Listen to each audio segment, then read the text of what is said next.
Have you ever stopped to wonder where all your suffering really comes from? Where that anxiety that eats you alive every night begins? Where that urge to give up on everything suddenly emerges from? The answer might surprise you, because it's far simpler than you think. All of those heavy feelings often stem from one single cause. You care too much. You care too much about what other people think, about your work, about all the little inconveniences that happen throughout your day. And the more emphasis you place on these things, the more unhappy you become. But once you dig deeper and begin to understand why you care so much, everything starts to shift. You begin to take your power back. You learn to regulate your automatic reactions. And from that place, you start to develop a mindset where almost nothing can shake you anymore. In this video, we'll explore in depth the real reasons why you worry so much about everything. Most of us spend our lives believing that our suffering comes from what's happening around us: work, relationships, failures, the chaos of the world. But what if the real struggle isn't out there, but within? What if the greatest confrontation isn't with the world, but with our own thought patterns, the expectations we cling to, the fears we harbor, the constant pressure to be loved, seen, validated at any cost? It's easy to believe we have no control, that we're just reacting to what life brings. But the truth is, you have far more power than you've been led to believe. Not over what happens outside, but over what happens within. And it's in this quiet space, between automatic impulse and awakened awareness, that true strength begins to grow.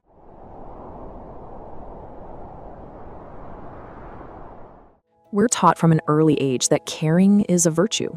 Care about your grades, care about how you look, care about what others think of you, care about being impressive, about being liked, about being successful.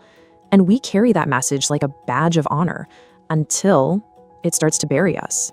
What no one tells you is that there's a cost to caring too much, not because caring is wrong, but because when it becomes compulsive, unconscious, and unexamined, it turns into a prison where you become the warden, the guard, and the prisoner all at once.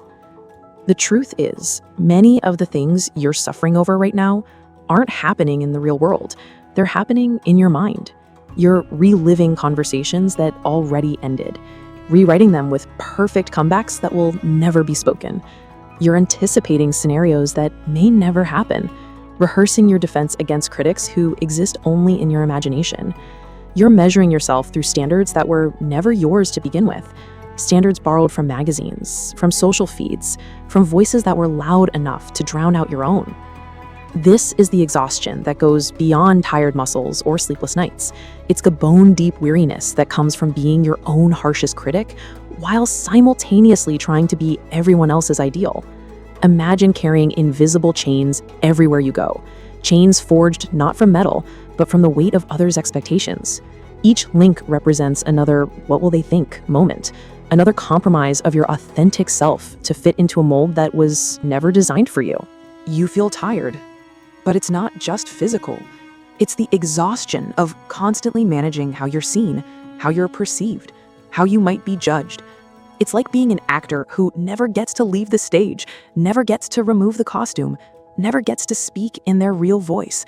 You're emotionally stretched thin, trying to be everything for everyone all the time, while the person you actually are watches from the wings, waiting for their moment to finally step into the light. That's not care. That's self-abandonment in disguise. It masquerades as virtue while quietly erasing you, pixel by pixel, until you look in the mirror and wonder when you became a stranger to yourself. But here's something deeper. Overcaring isn't a personal failure. It's a survival strategy, one that once protected you, but now quietly dreams you, like a slow leak in your soul. At some point, perhaps when you were small and the world felt vast and unpredictable, you learned that being liked meant being safe, that being approved of meant being worthy, that being accepted meant being loved. And so you started shaping yourself to fit what the world wanted, piece by piece, choice by choice, until you no longer recognized what was truly yours. But this chapter of your life can be different. This is the part where you begin to ask, Who am I when I stop overcaring? What would it feel like to just exist without justification? This is where the healing begins, not in becoming someone new, but in reclaiming who you were before the world taught you to be afraid.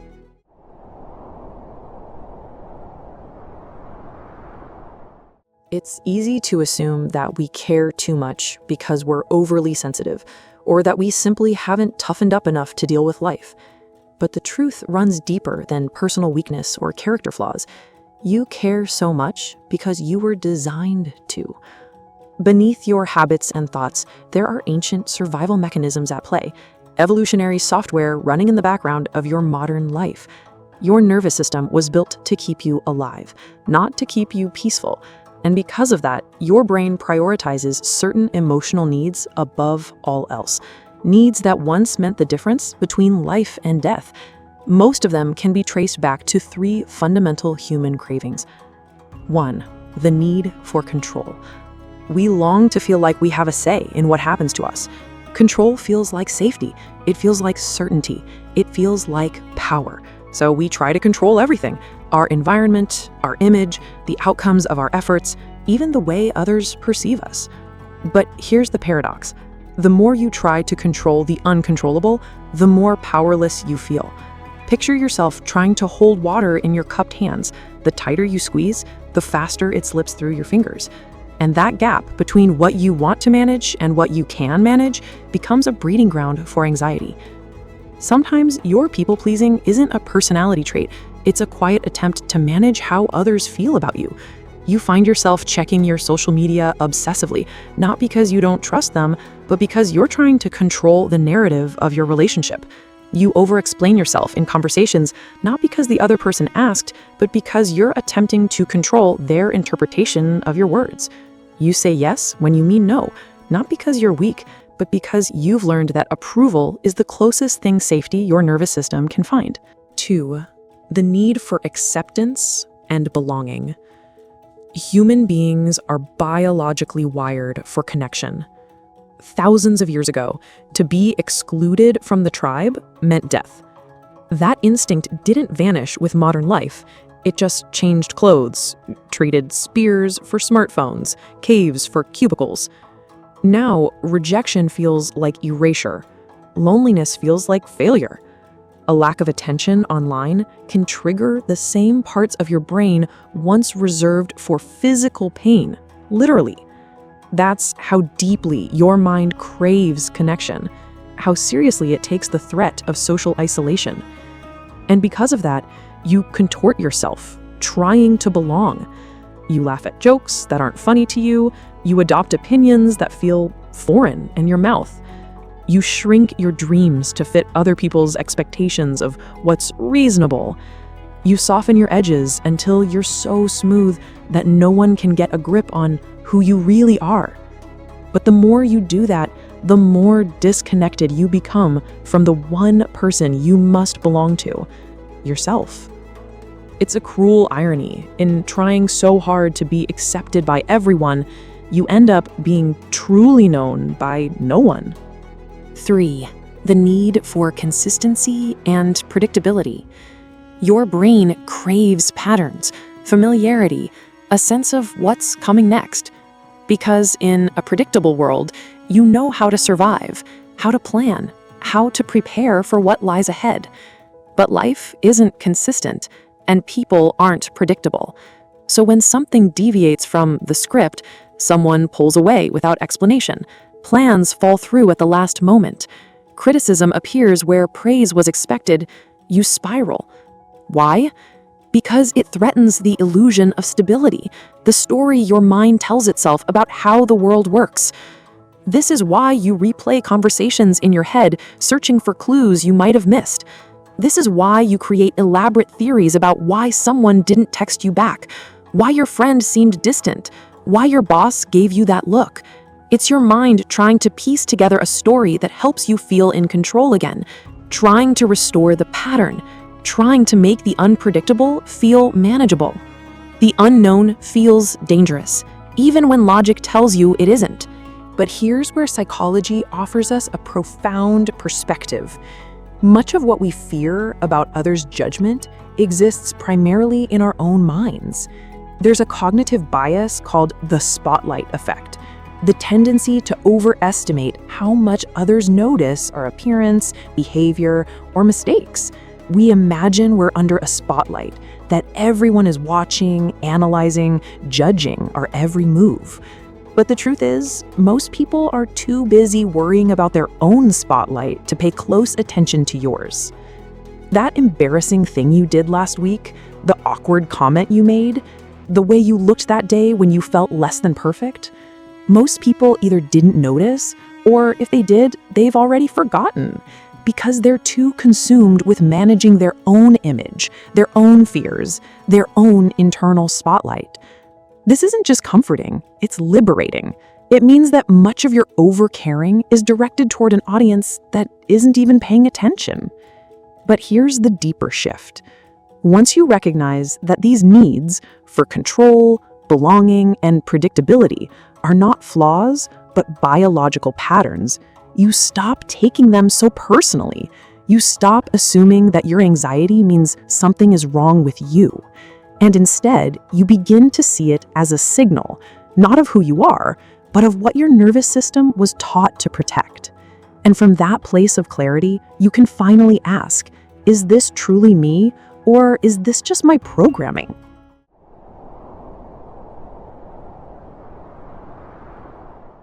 Your biology builds the foundation. Society decorates the walls. And what a decorator society has become, turning your natural human needs into a marketplace, your insecurities into profit margins, your authentic self into a product to be optimized. From the moment you're born, you're not just learning how to walk or talk, you're learning what is acceptable, what is beautiful, what is valuable, and most dangerously, what you must become in order to be loved.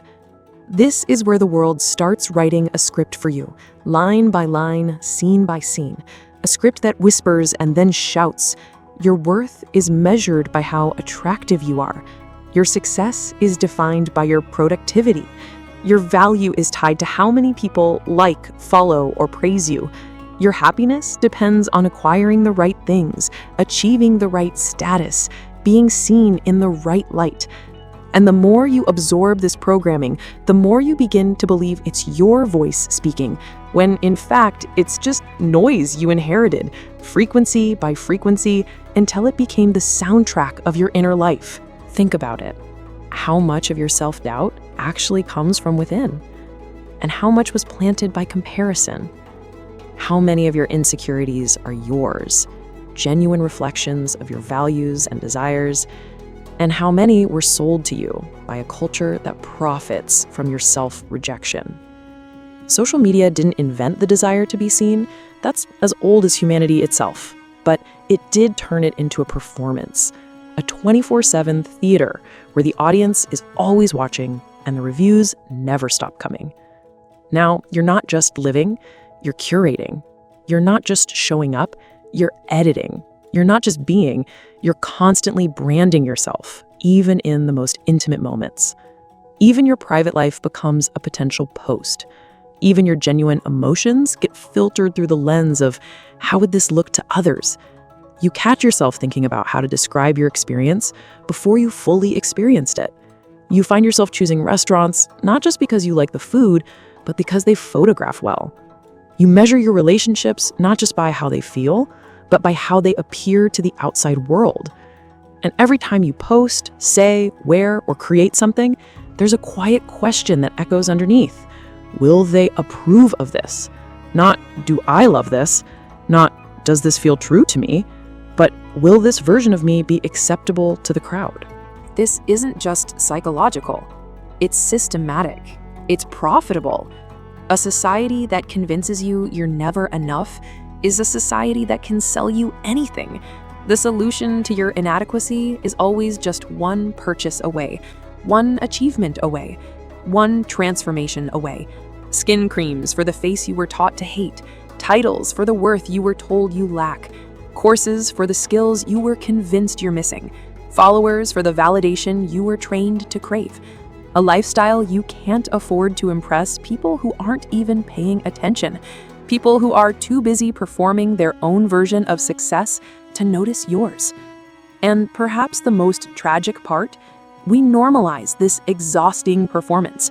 We compete in a game we never actually agreed to play, following rules we never consciously chose, until one day we realize we've built a version of ourselves that's liked but not known, admired but not understood, connected to but not intimate with. You've become a beautiful, polished stranger to yourself. But here's the moment of awakening. When you start questioning the story you were handed, when you begin to see the programming for what it is, programming, you create space for a new narrative, your own narrative. You don't have to abandon society or reject every cultural norm, but you can opt out of the parts that demand your self-betrayal. You can decide that visibility isn't the same as value, that performance isn't the same as worth, that being seen isn't the same as being loved. You can begin to choose you, not the you the world expects, not the you that fits neatly into market demographics, but the one who was always quietly waiting underneath the noise, patient as a seed in winter, ready to grow the moment you give it permission. Before we dive in to how you can begin to rebuild from this, leave a comment below with the phrase, "I see it now." That way, we'll know you made it this far with us. And while you're here, don't forget to subscribe to the channel. If this message is resonating with you, there's more ahead, and we'd love to walk that path with you.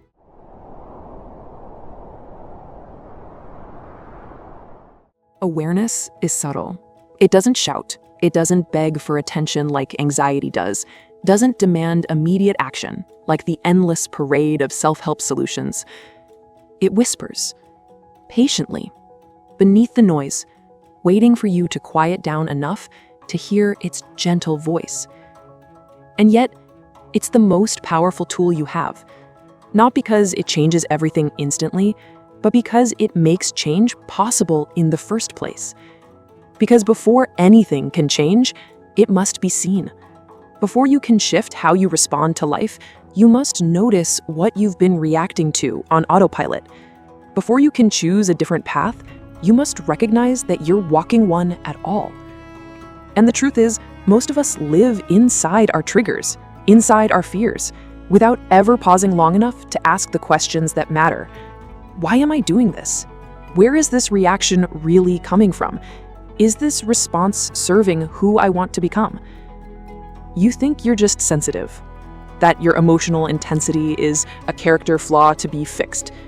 You think you're overthinking because you're weak, that your mind's constant chatter means something is fundamentally wrong with you. But maybe you're just unaware of what's been driving you, unconscious of the ancient programs running your modern life. Because what's unconscious will feel like truth, unquestionable, absolute, just the way things are, until it becomes visible. That's the shift that changes everything. So the next time you catch yourself spiraling over someone's opinion, over a mistake you made, over something completely outside your control, pause, just for a moment. Create a tiny space between you and the storm in your mind, and ask yourself, which of those three needs is speaking right now? Is it the need for control? Trying to manage something that was never yours to manage? The need to belong, contorting yourself to fit into spaces that were never meant for you? The need for predictability, creating elaborate stories about what someone's silence means? This isn't a game of blame or judgment. It's a practice of return, a gentle coming home to yourself. Once you can name the pattern, it starts to lose its hypnotic power. The panic softens, the grip loosens, and suddenly you're not trapped in your reaction anymore. You're watching it. You're with it. You're no longer inside the storm, being tossed around by every emotional gust. You're the sky behind it, vast and unchanging, aware of the weather, but not defined by it. This is what it feels like to have space between yourself and your emotions for the first time. It's like discovering you've been living in a small room your entire life, only to realize there were always doors leading to larger spaces. You just never thought to look for them. The emotions are still there, still real, still worthy of attention. But you're no longer their prisoner. You're their witness. And that changes everything. Because in that moment of spacious awareness, you realize, I don't have to obey every emotion I feel. I don't have to chase every thought that appears. You begin to reclaim your mind not through force or suppression, but through the gentle power of conscious choice. And perhaps now, Marcus Aurelius's words land with deeper weight. You have power over your mind, not outside events. Realize this, and you will find strength. This ancient wisdom isn't about controlling your thoughts like a dictator controls a nation. It's not about suppressing your emotions or pretending difficult feelings don't exist. True power over your mind means something far more elegant and profound. It means choosing which thoughts you give your attention to, which emotions you feed with your focus, which internal voices you decide to believe. This is the ultimate act of mental sovereignty. Not the power to eliminate difficult thoughts, but the freedom to choose your relationship with them. Some thoughts deserve your attention. Others are just mental noise, echoes of old programming, worth acknowledging, but not worth following. Some emotions carry important information. Others are just chemical weather, temporary storms in the vast sky of your awareness. You can't stop the world from spinning. You can't silence every opinion or control every outcome. But you can decide who you are in the face of all of it. This is not about becoming invincible or emotionally numb. It's about becoming intimate with your own mind, familiar with its patterns, gentle with its struggles, and wise about its tricks. It's about realizing that the awareness you practice today, this very moment of recognizing your own consciousness, can liberate you from patterns that have held you hostage for years. Awareness doesn't erase the pain or eliminate life's challenges, but it gives you back your agency. And from that place of reclaimed power, healing isn't just possible, it becomes inevitable.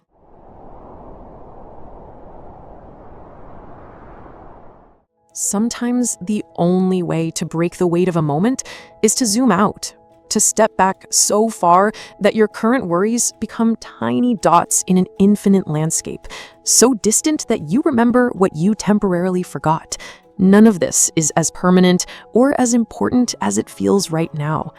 You've been taught to look at life through a microscope, to examine every flaw with scientific precision, to analyze every rejection like a detective investigating a crime, to dissect every comment and missed expectation until you've squeezed all the joy out of simply being alive. But what if you stepped back? What if you exchanged the microscope for a telescope and looked at your life not as a list of problems to be solved, but as one small thread in an infinite tapestry, one small song in an eternal symphony? Because here's the truth that can set you free. Your problems are real. They matter. They deserve compassion and attention, but they are not ultimate. They are not eternal, and they are certainly not the totality of who you are or who you can become. You are one person living one life in one city, on one spinning planet, in a galaxy among billions, in a universe that has existed for over 13 billion years and will continue its cosmic dance long after every fear, failure, and opinion has faded into silence. Long after the things that keep you awake at night have been forgotten by time itself. And while that might initially sound overwhelming, like you're insignificant in the face of such vastness, it's actually the most liberating truth you'll ever hold. Nothing lasts. Not your shame, which feels so permanent when you're drowning in it, but which is actually just a temporary weather pattern in the sky of your consciousness. not their judgment, which seems so important when you're seeking their approval, but which will shift and change as surely as their own life circumstances evolve. Not this moment of difficulty, which feels like it will stretch on forever, but which is already changing, already passing, already becoming something else. Not even the version of you who feels stuck or not enough. That version is not fixed, not final, not the end of your story. This impermanence isn't a punishment or a cause for despair. It's a portal, a doorway to freedom you might have overlooked while you were busy trying to make everything permanent, controlled, and perfect. Because if nothing is permanent, then you don't have to stay where you are. You're allowed to evolve without explanation, to release old versions of yourself without guilt, to change direction without justifying your choices to people who are also changing, also evolving, also figuring it out as they go. The opinions that seem so solid today might shift tomorrow. The person who doesn't see your worth today might not be the same person a year from now. And more importantly, you won't be the same person either, won't need their approval in quite the same desperate way. This cosmic perspective doesn't diminish the beauty of human connection or the importance of love and relationships.